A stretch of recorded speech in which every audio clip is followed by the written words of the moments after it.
I first heard the term self-therapy from one of Daniel Mackler's videos. He is a big advocate for what he calls self-therapy. And self-therapy is pretty much what it sounds like.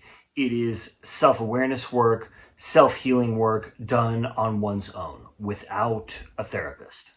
And this concept really flew in the face of what had been drilled into me and what I think gets drilled into many people, which is that when it comes to this kind of work, when it comes to self-awareness, self-knowledge, healing one's psychological traumas, relationships, the help of a licensed mental health professional is required. That there's no substitute for professional help, as it were. And I don't doubt that for people who are fortunate enough to find and afford a therapist who they like, it can be a very positive thing. And I'm also open to the possibility that it might be necessary for some people some of the time. However, I've never really agreed with the idea that everyone needs a therapist in order to heal and grow.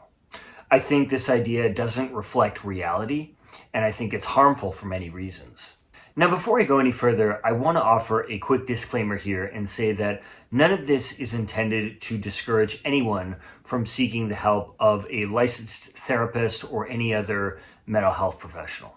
It's really just intended to provide more perspective, the kind of perspective that I always needed in order to make the decisions that were right for me. With that said, there are a few reasons that I want to discuss why I don't agree with the idea that everyone needs a therapist.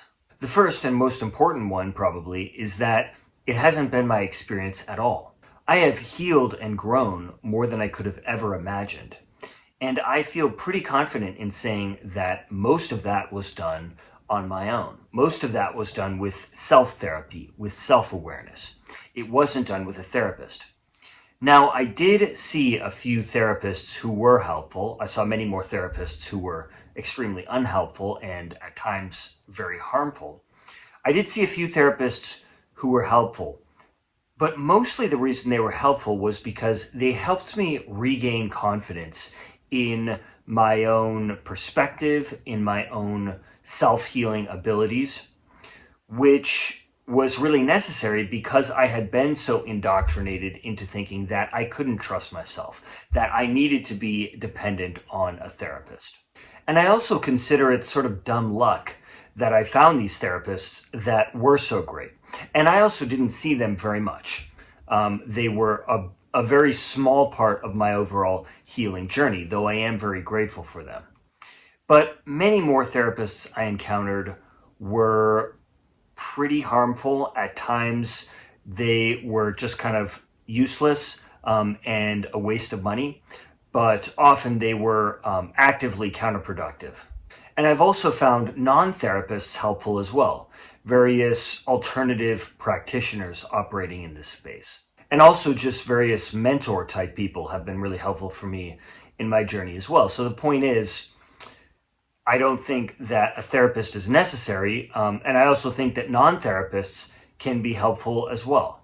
Another reason why I don't agree with the idea that you need a therapist is because the arguments for it have never really held up for me. One of the big ones that I've heard is basically that we are relational beings. Our trauma came as a result of our earliest relationships.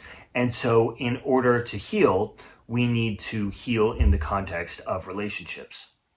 And while I don't doubt that relationships are necessary for healing, I don't see why relationships with therapists are necessary for healing. Assuming we don't live in a cave in the Himalayas, I don't really understand what is stopping us from simply entering into various relationships in our lives and observing our conditioning as we're in them, and then using them to heal on our own. So I don't see why a therapist is required for that. So therapy advocates will put forward this argument as though it's a fact, but I don't think it's a fact. It seems to me that it is simply their opinion and their argument for the value of their profession. Similarly, there's this idea that therapists will help you see things about yourself that you can't see. Sort of like how you can't see your own face without a mirror, a therapist is sort of like a mirror for your psyche. There are a couple issues with that.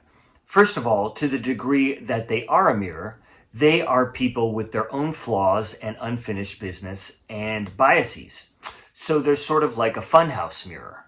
So sure, they're reflecting things back to you, but it's being filtered through all of their own stuff. So it's problematic to say the least. Also, even if they are a good mirror, it's unclear to me why we can't do this for ourselves. I think people who are really interested in self-awareness and introspection do this all the time with great results. Another reason why I don't particularly like the idea that everybody needs a therapist is because it strikes me as quite self-serving. My understanding is that the general business model of the therapy profession has two main sources. One is therapy clients, and the other is training other therapists. The more dependence people have on the therapy profession to do this work, the more business they'll have. So you could call it the mental health industrial complex. It's not in their narrow self-interest for people to think that they can do this work on their own. So they create occupational closure with the idea that psychological healing and self-awareness are technical issues that you need special training for. And I find it very problematic that so many people in that profession are perfectly willing to state as a fact that people absolutely need their services in order to heal, because it closes people off from other paths that might work better for them, paths that cost less money or are essentially free, paths that might meet their needs better, and paths that carry less or different risks, because therapy absolutely has risks. It strikes me as one of the many ways in which the mental health profession often puts its narrow self-interest in front of the interests of the people that it claims to serve. Now, what does self-therapy or this self-awareness work look like? Well, I made a video on my own practice of self-healing and self-awareness not too long ago, which you can check out. But for me, generally it involves an intention of wanting to know myself better, wanting to understand my history better, wanting to understand my conditioning better, wanting to transcend my conditioning, wanting to heal my past traumas and all of that. And also, and perhaps most importantly, wanting more of my authentic self to emerge, wanting to live a more creative, authentic, successful life on my own terms. And there are many things that can be a part of this. Meditation, journaling can be very helpful, talking with like-minded people. Some people find psychedelics very helpful with this. But at this point, I honestly feel like I'm doing this all throughout my life. There's always, or almost always, a little part of me that is kind of observing myself as I go through life and is observing my conditioning. Now, it took a while for me to get there. For a very long time, I was in this place where I was super programmed. I was just, almost entirely kind of a bundle of conditioned reflexes, all of which I think was about avoiding pain. So much of my earlier years were fairly painful, and so I had developed all this conditioning as a way of coping with it. Because of this, I felt very trapped and very disempowered. But slowly over time, I found this way of really liberating myself from it. And I continue that journey now, and I look forward to continuing it for the rest of my life. Now, what are some advantages of self-therapy over seeing a therapist? Well, self-therapy is, in my opinion, very valuable if we have trauma from the mental health industry, which, by the way, is many of us, if not most of us, who experienced so-called mental health treatment as children and as teenagers, where, among other things, the mental health professionals are often going out of their way to cause trauma for us because it's useful to them. And then they gaslight us into thinking that this woundedness they've caused us is just part of some inherent defect in our psychology or our biology. That is a huge topic, which I have many videos on, which I would encourage you to check out. Now, my sense is that if that kind of a thing is a part of your history and you seek out a mental health professional, there is a huge chance that they are not going to take your side. Why is that? Well, I think therapists tend to want to defend their profession. And the therapy field is also closely tied with psychiatry at this point. And so they might be inclined to defend psychiatry as well. And I think this probably has to do with their professional socialization, all of the school and training they have to go through, and the indoctrination involved. Where if you, as a therapist, think critically about what's going on in your profession and potentially ask incisive questions about your field, you jeopardize your ability to make it to the next step, to get opportunities, to get letters of recommendation, and you potentially hurt your reputation among your colleagues. And so people are driven by fear and scarcity, perhaps very rationally, which reduces critical thinking and helps them in their careers, but arguably jeopardizes their ability to help the vulnerable people that are coming to them and paying them money. I think another big reason why therapists are often so eager to defend their profession is because on some level, I think that most of them understand that the value proposition of therapy is actually fairly tenuous. With many different professions, it's pretty difficult to make a cogent argument against the value of that profession. But with therapy, this isn't the case. And so I think often therapists who have invested so much of their lives into this field want to stick together and overstate the value of what they do, as well as often understate the risks involved for the client.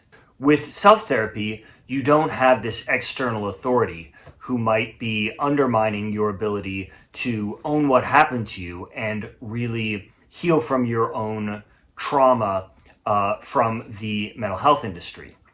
The only such threats that you might face might be your own self-gaslighting, which is really the narratives of other people that have been put in your head, which we have the opportunity to work through and transcend. Another big advantage of self-therapy is that we're not relying on anybody else, on anything outside of us, to see us and validate us in the way that we need. Which I think ultimately, in order to really or fully self-actualize, we will need to do that for ourselves. We will need to become this amazing source of self-validation. For a lot of us as children, we were really forced to live from the outside in. And this was how we were conditioned. And this was the kind of conditioning that we would then carry into adulthood, which was really the result of having to modify ourselves in order to appease the fragile egos of the people around us. And so we couldn't really operate from the inside out, owning our real perspective, owning our full authenticity and creativity. Instead, we had to adjust ourselves in the face of a context that wasn't really that supportive, that didn't really fully understand us and attune to us. And so coming out of that, we have to be able to reclaim all of that authenticity. The advantage of self-therapy is that we can really give all of that to ourselves, and we can get really good at doing that, which I think ultimately we will need to do that for ourselves anyway, even if we find a therapist that we really like. I think that we probably still need to really develop that skill. Unfortunately, if we seek out a therapist, there's a big chance that they will just reinforce that old conditioning, that as we're trying to grow out of it and heal and evolve and become more empowered and creative, they will just push us back into that old conditioning. Why? Because that's where they're at. They haven't evolved and grown and healed all of their own traumas, and they aren't at that place where they would really be able to kind of offer that to us. They don't have that degree of self that we really want to cultivate.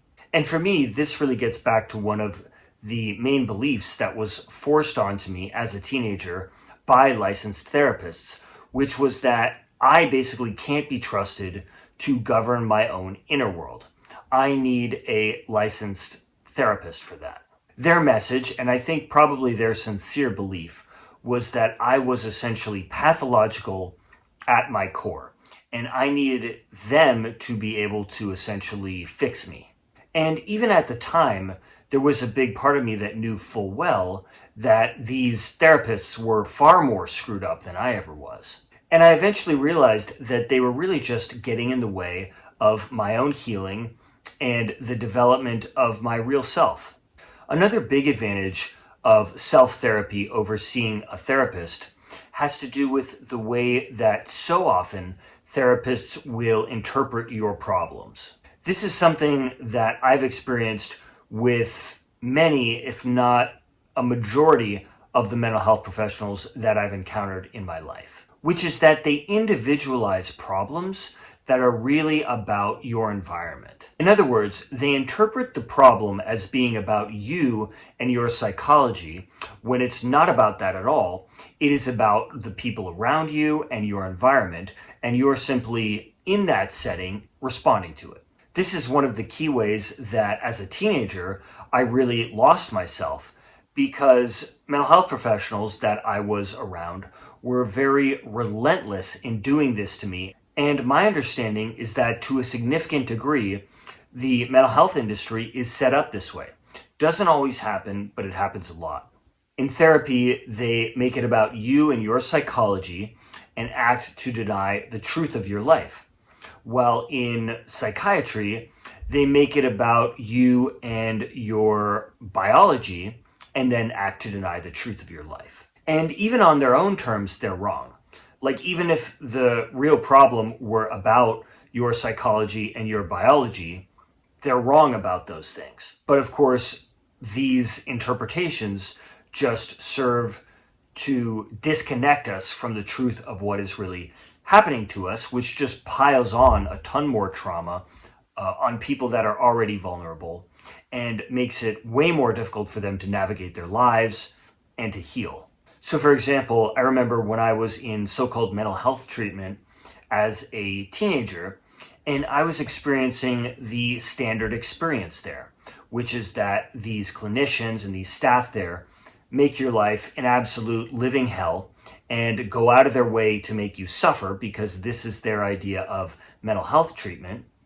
And then when you respond to this in a normal, healthy, human way, which can look different from person to person. Maybe you are rageful, maybe you engage in various self-destructive behaviors, maybe you are emotionally reactive. There's all kinds of ways that people can respond, particularly children and teenagers can respond when they're in really painful situations.